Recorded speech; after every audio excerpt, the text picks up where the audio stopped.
जय राम जी के किसान साथियों, मैं हूं विवेक दुबे और आप देख रहे हैं हमारी खेती चैनल। हमारी खेती चैनल में आपका एक बार और पुनः स्वागत है। आज के जो वीडियो का हमारा मुख्य विषय है वो सूडोमोनास के बारे में जानेंगे। सूडोमोनास क्या है, कैसे काम करता है, इसका हमारी फसलों में क्या उपयोगिता है, इसे हमें हमारी फसलों में कब देना चाहिए या इसे इस्तेमाल करते समय हमें किन किन बातों का ध्यान रखना चाहिए। आज के इस वीडियो में हम इसी विषय पर चर्चा करेंगे।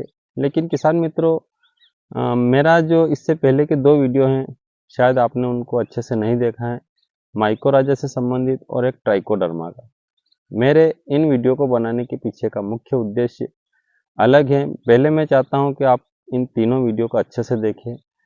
ट्राइकोडर्मा क्या है, वो कैसे काम करता है, इसके अलावा माइकोराजा क्या है, वो कैसे काम करता है, और जो आज के वीडियो का मुख्य उद्देश्य है सूडोमोनास क्या है और कैसे काम करता है। इन तीनों वीडियो को अलग अलग बनाने का मेरा ये मुख्य उद्देश्य था कि आपको इन तीनों ही प्रोडक्ट के बारे में अच्छे से जानकारी प्राप्त हो जाए, और उसके बाद जो मैं आपको अगला इसके रिजल्ट के बारे में बताऊंगा, तो वो मैंने कई किसानों को अभी लहसुन में दिया है या उनके जो अन्य जो महंगी फसलें हैं उनमें मैंने इनको दिया था, और उसका जो बेहतरीन रिजल्ट उन किसानों को मिला है वो आप अच्छे से ले पाएँ, इसलिए मैंने इन तीनों वीडियो को अलग अलग बनाया है। चाहता तो मैं इनका तीनों का एक ही वीडियो बना सकता था।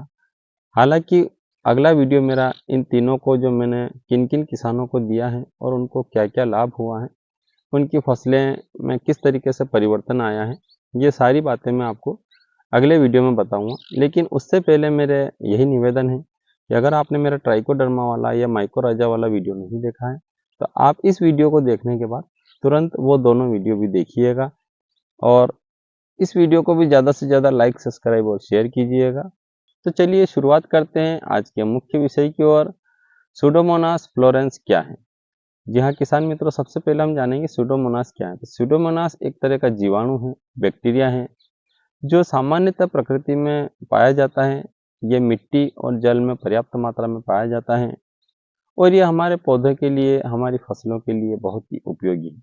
सूडोमोनास जो एक बैक्टीरिया संबंधी जो बीमारियां आती हैं हमारे पौधों में, उनको ये बहुत अच्छे से कंट्रोल करता है। कई तरह की फंगस संबंधी बीमारियों के अलावा ये बैक्टीरिया से संबंधित जो बीमारियां आती हैं उनको बहुत अच्छे से कंट्रोल करता है।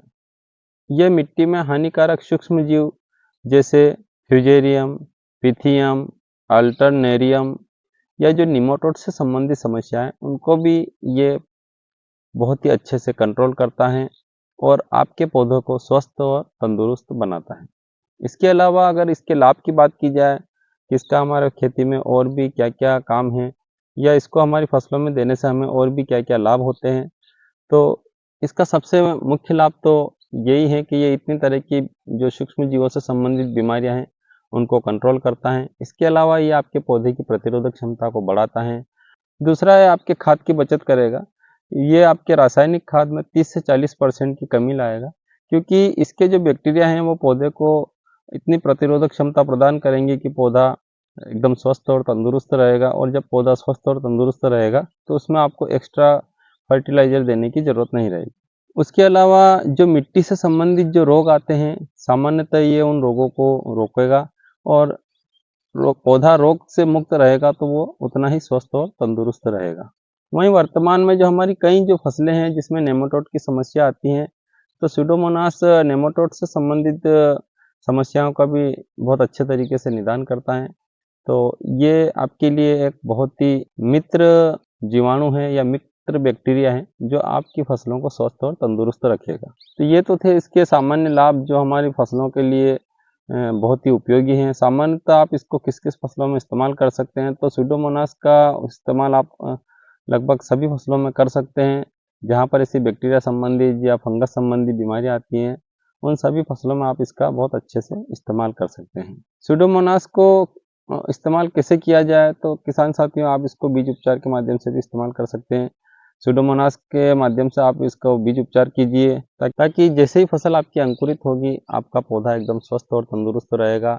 उससे जड़ संबंधित किसी भी तरह की कोई बीमारी नहीं आएगी, क्योंकि इसके जो बैक्टीरिया हैं वो उसको प्रतिरोधक क्षमता प्रदान करेंगे और आपका पौधा स्वस्थ और तंदुरुस्त रहेगा। दूसरा, आप इसको पौध संबंधित जो भी इस्तेमाल कर सकते हैं। जो फसलें आपकी ट्रांसप्लांट वाली फसलें हैं, उनकी जड़ों को आप इसमें आधे घंटे तक भिगोकर तुरंत ट्रांसप्लांट करने से वो पौधे भी एकदम स्वस्थ और तंदुरुस्त रहेंगे। तीसरा, इसका इस्तेमाल आप मिट्टी के माध्यम से भी कर सकते हैं। जब आप अपनी फसल बो रहे हैं या जो उसको निंदाई गुड़ाई के बाद जब आप उसको पिला रहे हैं, उस समय भी आप इसको देशी गोबर की खाद में या जो केंचुए से संबंधित खाद है उसमें मिलाकर इसका इस्तेमाल करके आपके मिट्टी जनित जो रोग हैं या जो मिट्टी में भुरकाव के माध्यम से भी आप इसका इस्तेमाल कर सकते हैं। वहीं ड्रिंचिंग के माध्यम से भी आप इसका इस्तेमाल कर सकते हैं। अगर आपकी खड़ी फसल है या जो टमाटर मिर्ची वाली जो फसलें हैं वहाँ पर, या जो अन्य जो फसलें हैं जो जहाँ पे आपको ड्रिंचिंग की आवश्यकता है, या आप तो वहाँ पर भी आप इसका इस्तेमाल करके अपनी फसलों को स्वस्थ और तंदुरुस्त रख सकते हैं। तो किसान साथियों, ये तो थे इसके उपयोग से संबंधित कुछ खास बातें। आप इस तरीके में इसको इस्तेमाल कर सकते हैं। इसके अलावा अगर इसके प्रोडक्ट की बात की जाए तो ये सामान्यतः 2 फॉर्म में आती हैं। एक तो लिक्विड फॉर्म में आती है और दूसरा ये पाउडर फॉर्म में आती है। लिक्विड फॉर्म की बात की जाए तो ये 1 लीटर की बोतल में आती है, और पाउडर फॉर्म में बात की जाए तो ये कई तरह की पैकिंग आती है इसकी। कई कंपनियों की इसकी 500 ग्राम की पैकिंग है, वह कई कंपनियों की इसकी 1 किलो की पैकिंग भी आती है। तो सामान्यतः 500 ग्राम प्रति एकड़ के हिसाब से कई कंपनियों ने इसको रिकमेंड कर रखा है, और 1 किलो वाली को भी आप 1 एकड़ के हिसाब से इसका इस्तेमाल गोबर की खाद में मिलाकर, या जो भी जैविक खाद है, जो गोबर की सड़ी हुई खाद है या जो केंचुए की खाद है, उसमें आप इसको मिलाकर इसका इस्तेमाल अपनी फसलों में कर सकते हैं। सबसे खास और महत्वपूर्ण बात कि सुडोमोनास का इस्तेमाल करने के समय हमें कौन-कौन सी सावधानी रखना चाहिए। तो किसान मित्रों, जो भी जैविक फंगस हैं, ये मैंने आपको हर वीडियो में बताया कि जो भी आपकी जैविक फंगस है उसको बनते कोशिश आप सिंगल इस्तेमाल करें, या किसी भी रासायनिक फर्टिलाइज़र के साथ या रासायनिक फंगिसाइड के साथ इस्तेमाल नहीं करेंगे तो आपको उसका बहुत ही बेहतरीन और बहुत अच्छा रिजल्ट मिलेगा। और हम ये सब क्यों कर रहे हैं? हम हमारी फसलें को स्वस्थ रखने के लिए इस तरीके के प्रोडक्ट का इस्तेमाल कर रहे हैं। तो जब हमारी फसलें इन प्रोडक्ट का अकेले इस्तेमाल करने से ही स्वस्थ और तंदुरुस्त रह रही, तो फिर क्यों हम ज़बरदस्ती उसमें रासायनिक कंटेंट को मिलाएँ? तो सबसे ख़ास और मुख्य बात यही है, जो हर किसान पूछते हैं कि क्या हम इसमें ये मिला सकते हैं, वो मिला सकते हैं? तो नहीं, आप इन प्रोडक्ट का इस्तेमाल सिंगल ही अपनी फसलों में कीजिए, और आप अपनी फसलों को, जो हमारा मुख्य लक्ष्य है, जिसके कारण हम इतना खर्चा कर रहे हैं कि अच्छा प्रोडक्शन हो, फसलें स्वस्थ हो, रोग मुक्त हो, तो वो आपको स्वतः ही इन प्रोडक्ट के इस्तेमाल से हो जाएगी।